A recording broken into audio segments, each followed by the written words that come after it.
4-year cycle stop. Spoiler alert, Bitcoin doesn't own a calendar.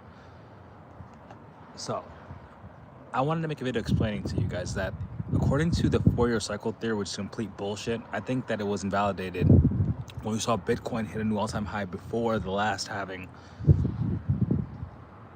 3 or 4 months before the last halving. What I have to understand is that according to the 4-year cycle, Bitcoin should have topped yesterday.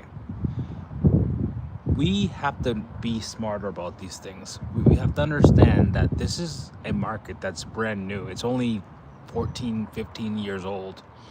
We didn't even have altcoins for like the first halving cycle thingy. So 2013 doesn't count. We only really had 2017, 2020, 2021. It's a coincidence. In the grand scheme of things, I told my friend to think of it like this. If you guys aren't Americans, this is for mostly Americans to understand.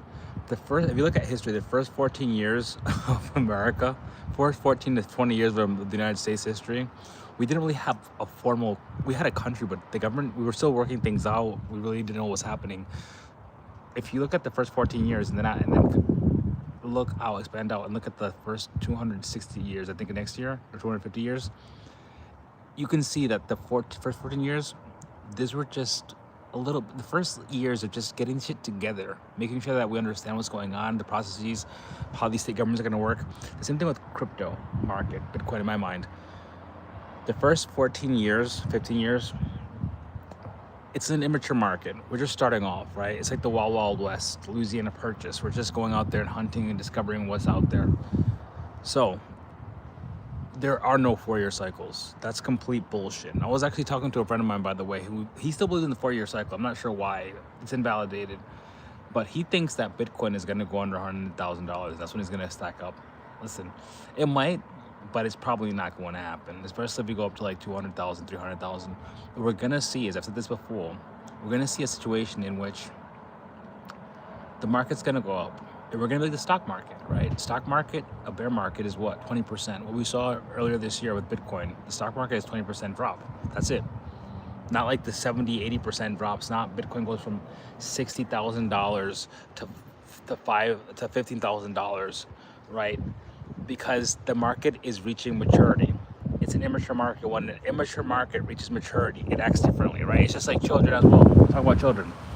When children are teenagers, they're going to go through growing pains. They're still finding out their identity. They're gonna have some days where their emotions are all over the place. They're gonna act a little bit wild. They're gonna do dumb shit, right? Why do we raise the drinking age in the United States from 18 to 21? Because we found out that people are still growing until they're 25, and 21 felt like a good thing to do, because as soon as they did that, all the states did that in the U.S. What happened? Drunk driving accidents went down. Bringing this back to cryptocurrency, it's the same thing. We're going to see the market mature further. We're going to see a lot of things happen in the next year or so. I think that full maturity for Bitcoin specifically, every asset means a different thing. For Bitcoin specifically, by the way, don't forget to like, subscribe, and share, and comment too. For Bitcoin specifically, what that means is that we're going to see more governments, U.S. state governments as well, buying it, locking it up in the treasuries. We're going to see more companies doing that. Once you get that point of no return, where like almost every single company has some exposure in the United States, and almost every single state has an exposure in one way or another, we have a significant amount of governments, absent obviously North Korea and China, that own it in their treasuries. North Korea that we know of. You're going to see it act rational, but you're not going to see major drops because more organizations are going to achieve that goal. XRP is another one. XRP is not achieved maturity. It spent the past 5 years fighting the United States Securities and Exchange Commission. It's finally getting to the situation where ISO 222, deadline for the United States domestic transfers, already passed. We're going to go towards November. And remember, the case was just thrown out just 4 weeks ago. Solana is the same thing. We saw with the meme coin mania that it can have all these payments. It can process millions of payments a minute. And now we're gonna see that happening with stable tokens, stable coins, because Solana, again, it was always a payment system. yes, it's the internet of things to run other organizations like the NASDAQs of the future, the stock markets of the future, tokenization. But the main thing I invested in it until 2023, now financial advice doing research, was because I saw it as a payment system because Visa and MasterCard were settling on it. It's, in my opinion, it's the best way to pay. XRP is great, but I think XRP is bigger for dollar, not like when you're dealing in millions or billions because you have to send certain information when you send XRP.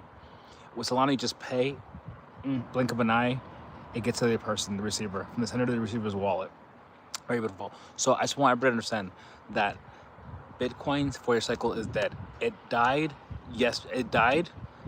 The theory died, in my opinion, 4 months before the Bitcoin halving, the last previous Bitcoin halving, when it went to an all-time high.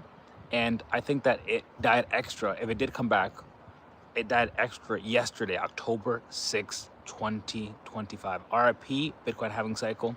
Yesterday was supposed to be your top, but not financial advice, doing research, watch your own wallet. I believe that we still have a lot more to go. And if that is the case, if we do see Bitcoin hit an all-time high in the next few days, then we will know for certain. Hi, Italia Granini. Hey, what's up, Michelle Thomas? New York City.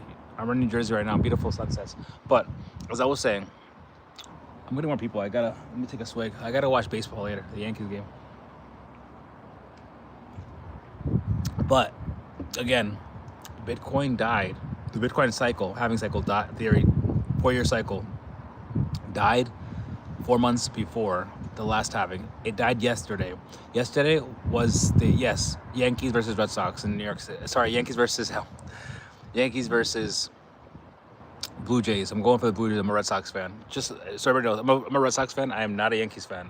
I'm watching because I want them to lose. In New York City, in Rhode Island, in Boston, the rivalry that we have between the Yankees and the Red Sox, we always say we hate the opposing team, and any team playing the opposing team, we support as well. So, I was saying, Bitcoin having the cycle theory thing, the 4-year cycle, that died extra yesterday. Bitcoin did not hit an all-time high today, right? Today's the 7th. Yesterday was the 6th when the 4-year cycle ended. So, if we do hit a new all-time high, that devaluates everything. That means it is officially dead. Before it was dead, now it's dead. That being said, enjoy the rest of your evening. Upwards and on.